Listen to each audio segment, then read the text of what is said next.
ಹಾಂ sir auto Safal ಮಾಡಿದ್ದಾರೆ auto ಮಾತಾರ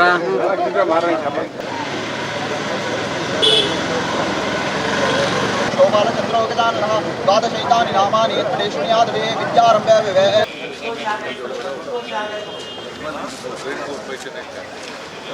ನನ್ನ ಕ್ಷೇತ್ರ ವ್ಯಾಪ್ತಿಯ ವಾರ್ಡ್ ನಂಬರ್ 12ರಲ್ಲಿ ಚರಂಡಿ ಮತ್ತು ರಸ್ತೆಯ ಅಭಿವೃದ್ಧಿಗೆ 75 ಲಕ್ಷಕ್ಕೆ ಈಗ ನಾವು ಗುದ್ಲಿ ಪೂಜೆಯನ್ನು ನೆರವೇರಿಸಿದ್ದೇವೆ. 85 ಲಕ್ಷಕ್ಕೆ ನಾವು ಗುದ್ಲಿ ಪೂಜೆಯನ್ನು ನೆರವೇರಿಸಿದ್ದೇವೆ. ಇವತ್ತು ಬೆಳಗ್ಗೆ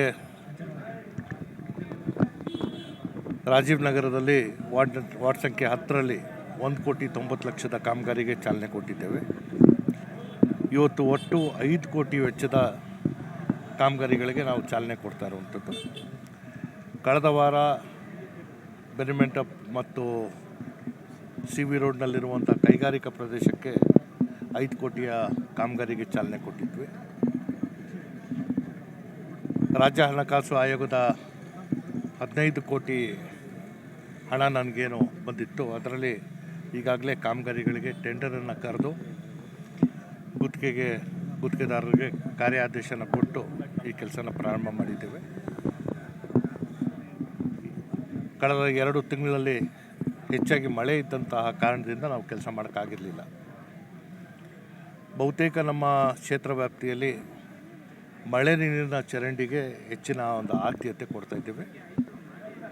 ಒಳಚರಂಡಿಯ ತ್ಯಾಜ್ಯ ನೀರು ಇವತ್ತೇನು ನದಿ ಪಾತ್ರಕ್ಕೆ ಹೋಗಿ ಸೇರ್ತಾ ಇದೆ, ಅದನ್ನು ತಡೆಗಟ್ಟಲು ಸಾಕಷ್ಟು ಯೋಜನೆಗಳನ್ನ ಮಾಡಿಕೊಂಡು ಅದಕ್ಕೆ ಪ್ರತ್ಯೇಕವಾಗಿ ಕಾಮಗಾರಿಗಳಿಗೆ ನಾವು ರೂಪಿಸ್ಕೊಂಡಿದ್ದೇವೆ.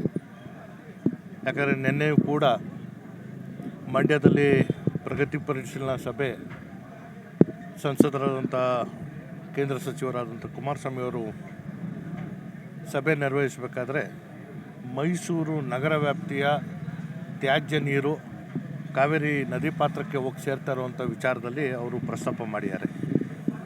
ಆ ಕುರಿತಂತೆ ನಾನು ಈಗಾಗಲೇ ಸರ್ಕಾರದ ಗಮನವನ್ನು ಸೆಳೆದಿದ್ದೇನೆ.